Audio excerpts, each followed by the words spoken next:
abadi. Tuhan satu.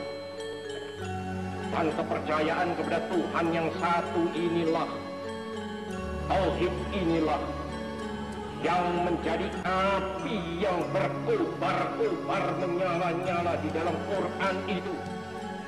Dan jikalau api ini telah berkobar-kobar dan menyala-nyala pula di dalam dadanya seseorang manusia, manusia yang demikian itu menjadi manusia yang sebagai dikatakan oleh saudara hamba.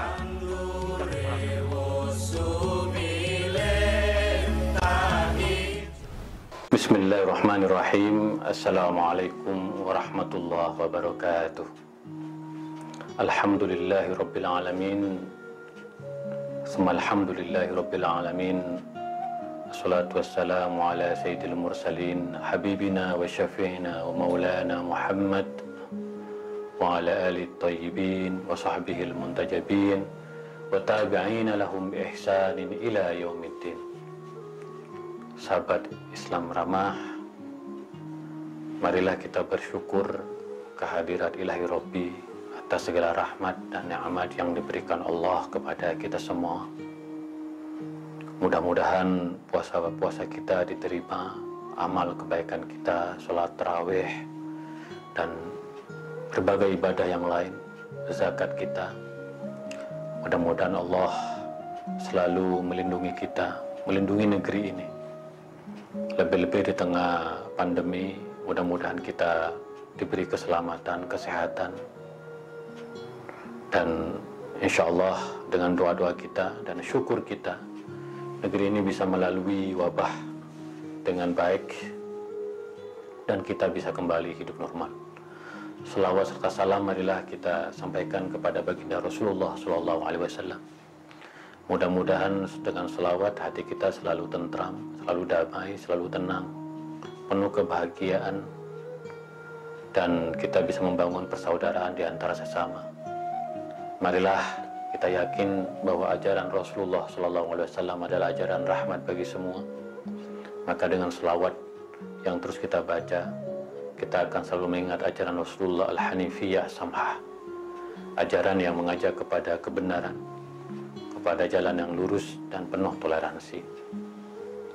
Marilah selalu kita membaca doa-doa yang dapat menyembuhkan kita dari berbagai penyakit dan musibah. Li khamsatun utfi biha haral wabail hatima al-Mustafa wal Murtada wa ibnahuma wa Fatima. Aku mempunyai 5 sosok yang akan memadamkan seluruh penyakit dan wabah yang ganas, yaitu Al-Mustafa Nabi Muhammad SAW, wal Murtada Imam Ali bin Abi Thalib. Hari-hari ini kita sedang merayakan kesyahidan Imam Ali bin Abi Thalib. Mudah-mudahan mari kita kirim doa dan kita percaya, kita yakin Imam Ali bin Abi Thalib menjadi salah satu ahli surga bersama putra-putranya Imam Hasan, Imam Husain, dan istri tercintanya Sayyidah Fatimah Zahra. Maka kami selalu percaya dengan selawat dan doa-doa yang kita baca akan menjadikan obat hati, akan menjadi penyembuh kita dari segala penyakit, termasuk dari wabah pandemi ini. Mari kita baca terus. Li khamsatun utfi biha haral wabah il hatima al-Mustafa wal Murtada wa ibnahuma wa Fatima.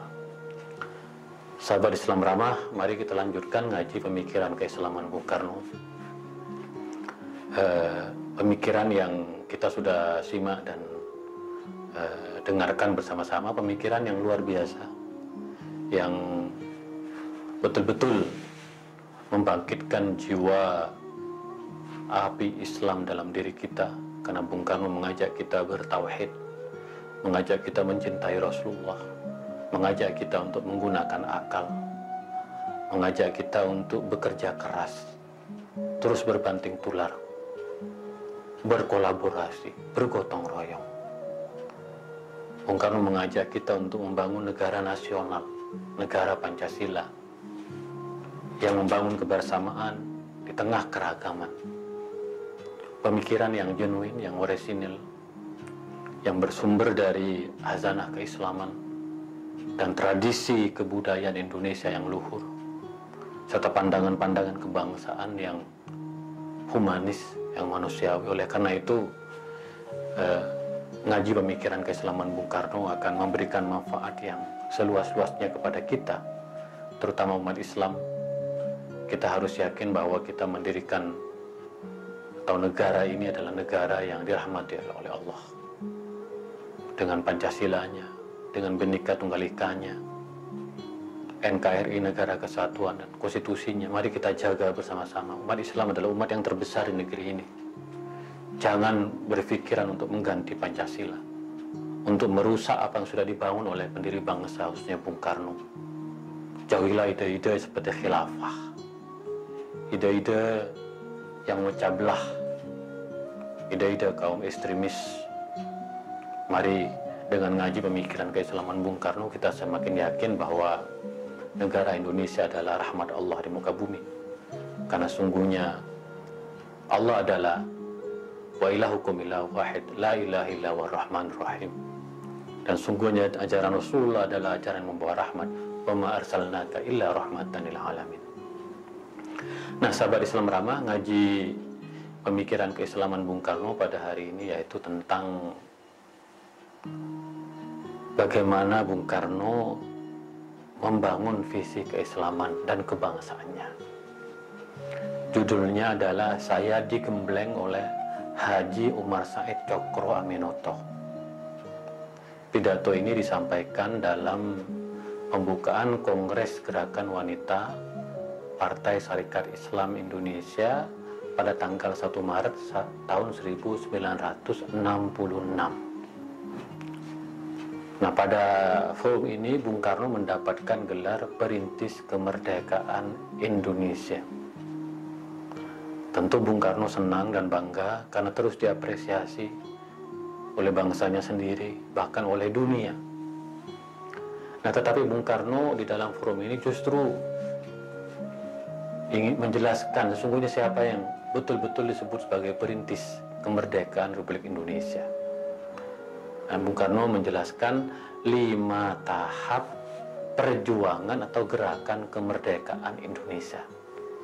Tahap yang pertama adalah perintis, tahap yang kedua adalah penegas, tahap ketiga adalah pencoba, dan tahapan keempat adalah pendobrak, dan tahapan kelima adalah pelaksana. Di dalam pidatonya Bung Karno ingin menjelaskan siapakah sesungguhnya perintis kemerdekaan Indonesia. Nah, kata Bung Karno, mereka yang disebut sebagai perintis kemerdekaan adalah orang-orang ini, bukan Bung Karno, yaitu gurunya Haji Omar Said Cokro Aminoto.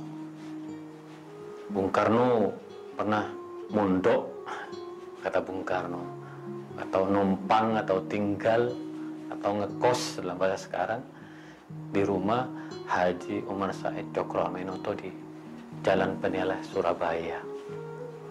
Selain Haji Omar Said Cokro Aminoto, ada nama-nama lain sebagai perintis, yaitu Cipto Mangunkusumo, ada Kiai Ahmad Dahlan, ada Haji Agus Salim, ada Sosro Kardono, ada Dr. Abdul Rifai, ada Abdul Muiz, Dwesdeker atau Setiabudi.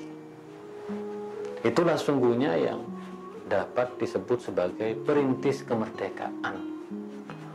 Wabil khusus Bung Karno menegaskan sosok penting dari Haji Omar Said Cokro Aminoto, karena dialah yang sungguhnya, kata Bung Karno, membuka mata massa, membuka kesadaran kolektif bangsa tentang pentingnya kemerdekaan.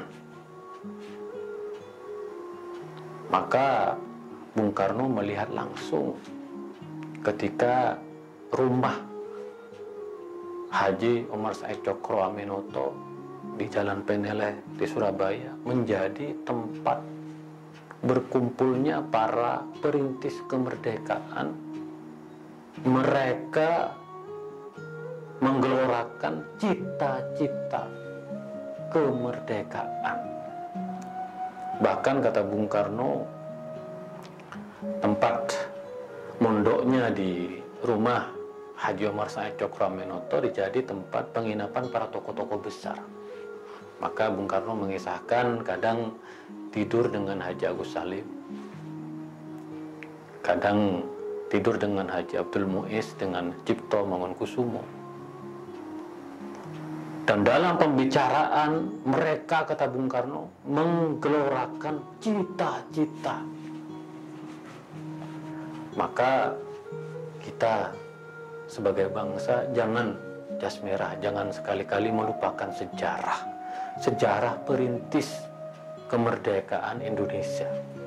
Bung Karno senang mendapat gelar dari Gerakan Wanita Partai Serikat Islam Indonesia sebagai perintis kemerdekaan. Tetapi sungguhnya yang layak, berhak dan harus mendapatkan gelar perintis kemerdekaan yaitu justru Haji Omar Said Cokroaminoto, Cipto Mangunkusumo, Kiai Ahmad Dahlan, Haji Agus Salim, Sosro Kardono, Dr. Abdul Rifai, Abdul Muiz, Dwesteker. Karena kata Bung Karno, merekalah yang sungguhnya membuka mata massa. Nah, pada sosok Haji Omar Said Cokroaminoto ini, Bung Karno mengisahkan betapa orang ini sangat penting sekali. Karena mampu mempersatukan para pemimpin di Indonesia.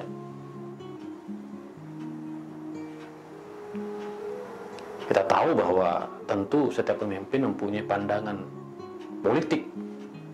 Nah, kata Bung Karno, kelebihan dari Haji Omar Said Cokroaminoto karena mempersatukan gerak kelompok Islam, mempersatukan kelompok Islam dengan nasionalis, mempersatukan juga dengan gerakan sosial demokrat atau komunis, kata Bung Karno. Maka di rumahnya Bung Karno di Jalan Peneleh, di rumah Cokroaminoto, Bung Karno melihat Samaun, Alimin, Musuh membicarakan tentang cita-cita bersama tentang Indonesia, dan Cokroaminoto meminta Bung Karno untuk terlibat dalam gerakan kebangkitan nasional dan mewujudkan kemerdekaan Indonesia. Maka kata Bung Karno, yang berhak mendapatkan gelar perintis kemerdekaan sesungguhnya adalah Haji Omar Said Cokroaminoto, yang itu adalah guru politik, guru keislaman dari Bung Karno. Bahkan Bung Karno selalu diajak oleh Haji Omar Said Cokroaminoto menghadiri forum-forum dari syarikat Islam. Diajak ke Banyuwangi, diajak ke Mojokerto, diajak ke Garut, ke Ciamis, keliling Indonesia untuk melihat bagaimana gerakan massa yang memberikan satu harapan tentang kemerdekaan itu. Jadi Bung Karno tidak bisa melupakan bagaimana Haji Omar Said Cokroaminoto menggembleng, menginspirasi Bung Karno untuk terus bergerak mewujudkan cita-cita dan mimpi kemerdekaan Republik Indonesia. Maka kata Bung Karno, sesungguhnya perintis itu adalah Haji Omar Said Cokroaminoto, Cipto Mangunkusumo, Kiai Ahmad Dahlan. Dengan Kiai Ahmad Dahlan kita melihat dalam episode sebelumnya bagaimana Bung Karno mengikuti tabligh ceramah dari Kiai Ahmad Dahlan yang diselenggarakan di Surabaya. Dan Kiai Ahmad Dahlan berkunjung ke Cokroaminoto, sehingga pikiran-pikiran Bung Karno tentang kemodernan, tentang keislaman diinspirasi oleh Kiai Ahmad Dahlan dan bergabung dengan Muhammadiyah, menjadi anggota Muhammadiyah pada tahun 1938. Nah, Bung Karno sendiri pada fase yang kedua, yaitu penegas. Saya ini adalah penegas tentang pentingnya kemerdekaan. Maka saya berjuang bersama para pendiri dan bangsa yang lain memproklamasikan kemerdekaan. Bahwa kemerdekaan itu harus direbut. Kemerdekaan itu bukan pemberian dari penjajah. Kemerdekaan itu adalah keinginan kita. Innallaha la yughayyiru ma biqaumin hatta yughayyiru ma bi anfusihim. Sungguhnya Allah tidak akan mengubah nasib suatu kaum kecuali kita mengubah nasib kita sendiri. Ini ayat yang selalu kita dengar dalam mengaji pemikiran keislaman Bung Karno. Bung Karno percaya itu, bahwa kemerdekaan itu adalah kehendak kita, keinginan kita untuk mengubah nasib kita. Maka kita harus merdeka. Bung Karno dan para pendiri bangsa yang lain menyatakan sebagai penegas kemerdekaan Indonesia. Jadi ada perintis, ada penegas. Setelah itu ada pencoba, kata Bung Karno. Sebutkan dengan Dr. Sutomo, sangat dikenal dengan pejuang Indonesia Raya.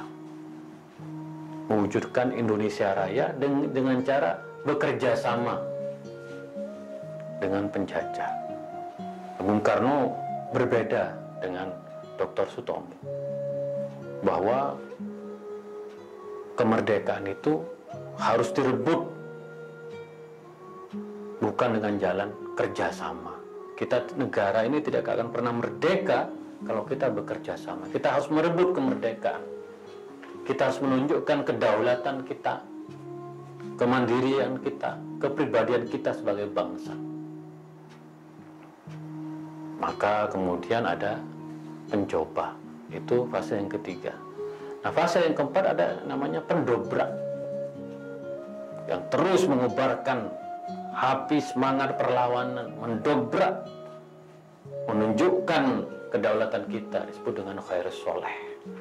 Ada namanya Khairus Sholeh. Lalu setelah itu, kata Bung Karno, fase yang terakhir adalah pelaksana. Nah, kita ini adalah pelaksana kemerdekaan Republik Indonesia. Kita diminta oleh Bung Karno untuk melanjutkan cita-cita dan mimpi kemerdekaan kita, mewujudkan keadilan,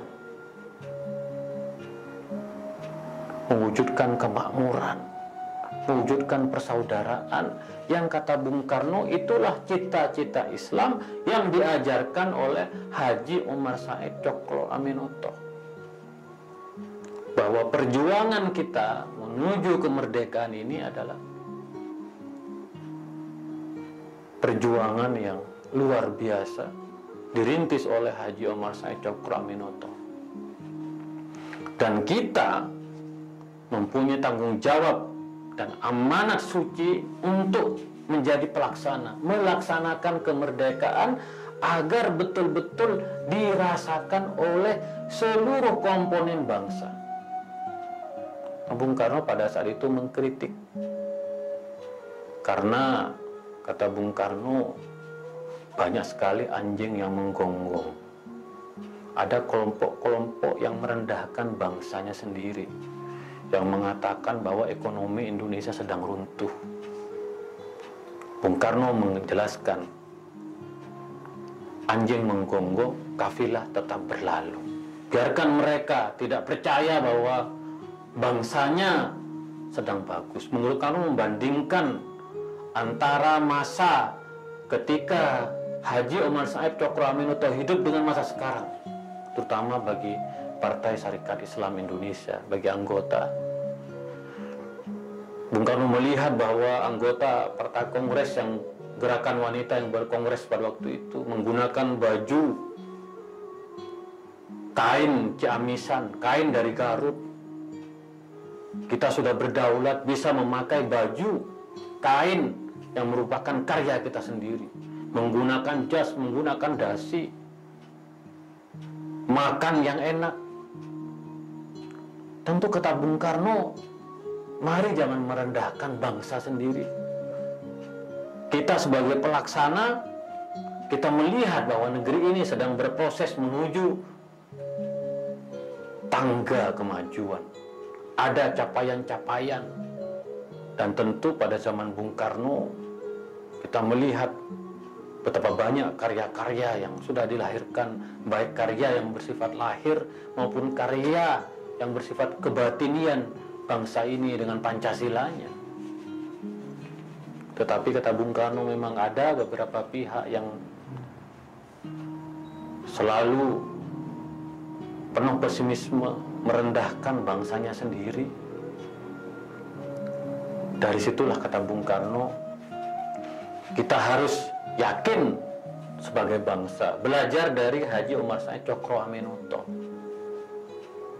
bahwa nasib dan masa depan negeri ini tergantung kita sebagai pelaksana untuk mengisi kemerdekaan dengan pikiran-pikiran yang jernih, optimis, dengan kerja-kerja yang konkret untuk Indonesia Raya. Karena kita yakin, maka kata Bung Karno, ilallah fisabilillah, yang menjadi slogan dari Gerakan Serikat Islam atau Partai Serikat Islam Indonesia, itu sungguhnya adalah pikiran Bung Karno. Bung Karno yakin sekali dengan kekuasaan Allah. Selama kita berjuang di jalan Allah, maka kita akan mencapai cita-cita kemakmuran dan keadilan negeri ini. Tidak ada yang sia-sia dari pengorbanan dan perjuangan kita. Maka Bung Karno mengingatkan jangan merendahkan bangsa ini, jangan merendahkan kekuatan negeri ini. Bung Karno bahkan mengisahkan, kalau memang negara ini ekonominya sedang murat-marit atau jatuh, kenapa investor berlomba-lomba datang ke Indonesia, ingin menanamkan modalnya untuk mendapatkan keuntungan dari investasinya? Bung Karno membandingkan dengan India, Kalkota, di situ di mana banyak orang-orang kelaparan, mati kelaparan di pinggir jalan. Di Indonesia, kata Bung Karno, kita tidak melihat itu. Di mana di Jepang banyak orang, dalam setahun ada 237 orang yang bunuh diri di Jepang. Di Indonesia tidak melihat itu. Indonesia sebenarnya di dalam jalannya yang benar untuk mewujudkan cita-cita kemerdekaan. Maka sekali-kali kita sebagai pelaksana, kata Bung Karno, pelaksana kemerdekaan, terutama Bung Karno mengatakan bagi penerus dari Haji Omar Said Cokroaminoto, agar terus berjalan di jalan Tuhan untuk menjadikan kemerdekaan sebagai jembatan emas, di mana kita dapat merasakan anugerah dari kemerdekaan. Maka oleh karena itu diperlukan kerja keras, diperlukan kerjasama, diperlukan strategi yang jitu. Sahabat Islam Rama, kita semua adalah pelaksana kemerdekaan, kata Bung Karno.